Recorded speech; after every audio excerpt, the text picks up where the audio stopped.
Oke, Dut, ini filmnya udah selesai. Beberapa orang dalam udah nonton. Menurut Anda itu bisa memuaskan seorang Yose nggak?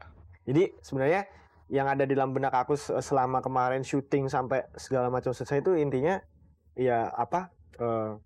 Aku pengen menunjukin bahwa kepercayaan yang diberikan sama Pak Yose ini nggak salah. Tapi di sana maksud saya gini, Anda terlalu banyak main yang lucu-lucu.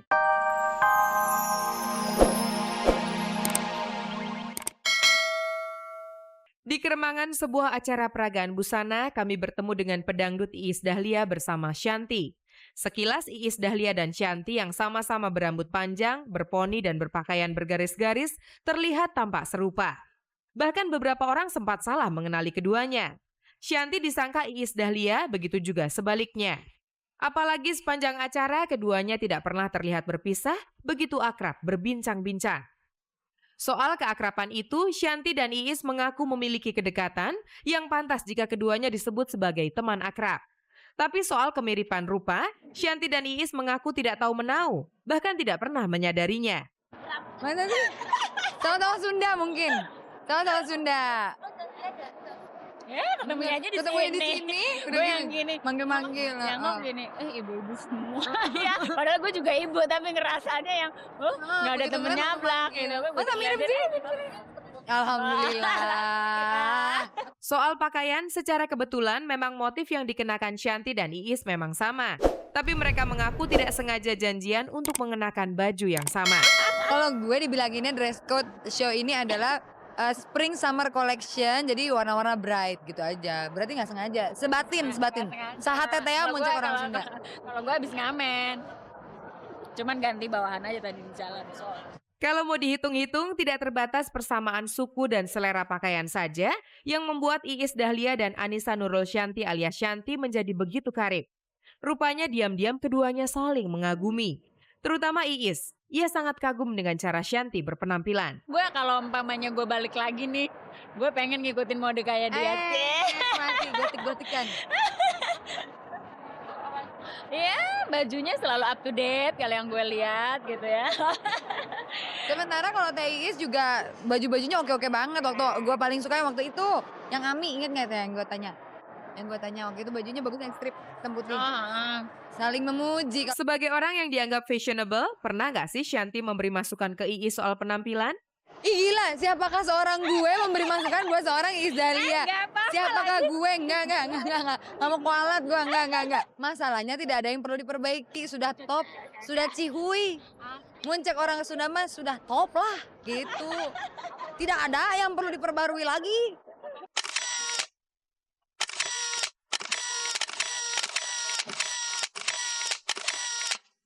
Sukses dengan film layar lebar Jailangkung yang diproduksi bersama Clipper Rizal Mantovani, Jose Purnomo kembali memproduksi sebuah film layar lebar. Berbeda dengan film pertamanya dulu, film yang diproduksi suami penyanyi Lucy Rahmawati itu jauh dari kesan angker. Jose mengangkat kehidupan seorang pemuda yang tengah jatuh cinta untuk film keduanya yang berjudul Tak Biasa. Untuk informasi selengkapnya, ikuti wawancara reporter senior kami Remy Sutansyah dengan Jose Purnomo dan salah satu pemeran utamanya, Duta Sheila on Seven berikut ini. Selamat sore pemirsa Kabar Kabari. Pada hari ini Kabar Kabari memang tak biasa seperti ada tulisan di situ. Kita kedatangan dua tamu. Yang pertama Jose Purnomo dan Duta. Nggak usah diprotes karena penontonnya pasti lebih pintar daripada saya. Pemirsa, film yang bakal edar ini sangat menarik karena saya udah ngintip duluan. Judulnya Tak Biasa, dibikin oleh Jose Purnomo dan pasti banyak latar belakang film itu sehingga kita patut untuk membicarakannya karena bintang utamanya adalah Duto. Selamat gini hari, Dut. Iya, selamat gini hari juga. Anda gemuk ya, cocok sekarang sama namanya Dut.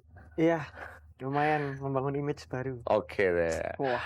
Tapi kita mau ngobrol dulu sama Yos ini. Yos, selama ini image orang sama Anda ini serem.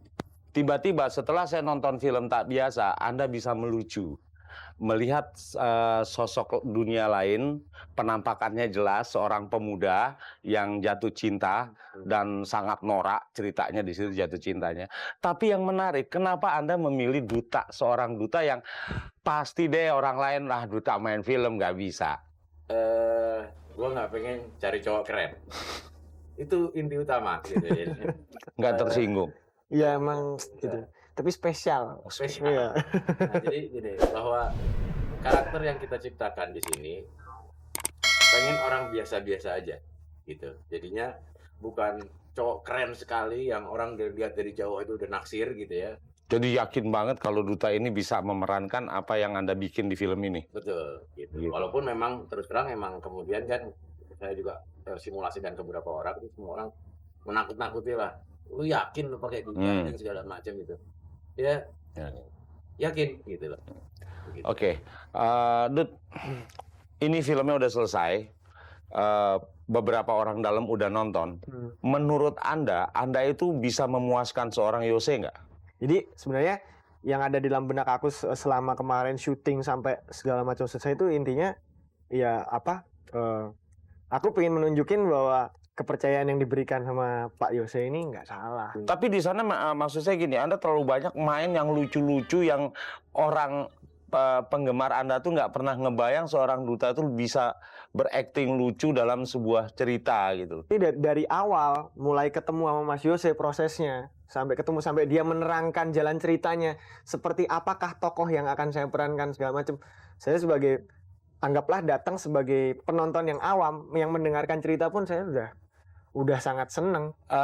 Yos, dalam film ini kayaknya ini sebuah trilogi ya.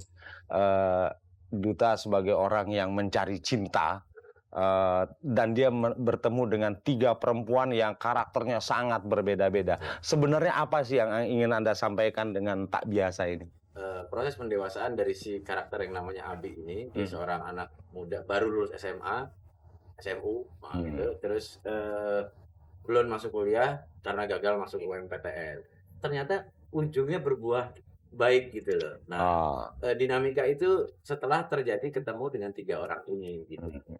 Ya, pemirsa, begitulah bincang-bincang kita dengan yang bikin dan yang main Tak Biasa. Selamat sore buat penonton Kabar-Kabari. Pak, maafin saya Pak. Saya nggak sengaja Pak. Sumpah. Ini keadaan darurat Pak. Pacar saya sakit keras Pak. Dia mesti segera dibawa ke dokter. Bapak lihat aja sendiri. Pemirsa, rupanya masa pacaran yang singkat tidak menjadikan halangan bagi Nova Elisa untuk melangkah ke jenjang pernikahan. Rencananya pada tanggal 4 Juni besok, Nova akan dilamar oleh kekasihnya DJ Riri di kota kelahirannya, Banda Aceh. Kabar soal hubungan asmara bintang sinetron Nova Elisa dengan DJ Riri kekasihnya memang tidak banyak beredar. Berapa lama dan seberapa jauh hubungan mereka pun tidak banyak yang tahu. Tapi kabar yang belakangan santer terdengar, pasangan kekasih ini berniat meresmikan cinta mereka dalam sebuah ikatan pertunangan pada tanggal 4 Juni nanti. Dan kabarnya mereka sepakat memilih kampung halaman Nova Elisa sebagai tempat berlangsungnya peristiwa bahagia itu. Gue itu ke Aceh itu pengen merayakan ulang tahun gue gitu tanggal 4 Juni. Jadi apa yang dibilang sama orang atau apa yang diberitakan itu nggak benar. Yang katanya gue mau tunangan di sana lah. Gara-gara ada berita itu nih terus terang aja banyak banget saudara gue yang nelfon. Maksudnya mereka kan pasti nanya kok gue nggak dikasih tahu, kok gue nggak dikabarin gitu loh. Nggak enaknya di situ, kesannya kayak kita nutupin padahal nggak sama sekali. Entah dari mana asalnya kabar tersebut, ia pun bingung mencari jawabannya. Yang jelas, kepergiannya ke Aceh pada tanggal 4 Juni nanti benar-benar sekedar merayakan ulang tahun yang ke-24 bersama keluarga. Udah niatan pengen liburan dari sekali-sekali karena selama ini syuting terus udah gitu udah ngasih tahu ke orang kantor bahwa tanggal segini gue pengen pulang ke Aceh nih, pengen istirahat dulu sementara gitu sebelum mulai syuting yang baru gitu loh. Rencana merayakan ulang tahun nun jauh di Aceh memang sempat menimbulkan tanda tanya. Apalagi kabarnya ia juga mengajak serta DJ Riri untuk ikut merayakan ulang tahun bersama keluarga besarnya di sana. Sekarang tuh planningnya kan gue sama adik gue yang pulang ke Aceh dan belum ada gimana atau seperti yang orang bilang bahwa si Riri juga ikutan ke sana, tapi nggak tahu nanti. Hubungannya dengan DJ Riri diakui Nova hingga saat ini masih sebatas teman dekat. Meski mengaku sudah mengenal keluarga DJ Riri cukup baik, ia dan DJ Riri belum memutuskan untuk serius menjalin hubungan asmara, apalagi sampai memutuskan untuk bertunangan. Kita masih batasnya itu teman deket gitu. Untuk yang lebih jauh kita belum tahu gitu loh. Kehidupan rumah tangga pasangan Wanda Hamidah dan Cyril Hakim akhir-akhir ini berjalan tidak normal. Anehnya ketidaknormalan hubungan suami istri ini sangat dinikmati sekali oleh mereka berdua. Jangan berprasangka buruk dulu. Yang dimaksud tidak normal, mereka bukan sedang dalam masalah. Melainkan mereka sedang sibuk mengejar sebuah cita-cita sehingga keduanya harus rela terpisah untuk jangka waktu yang cukup lama.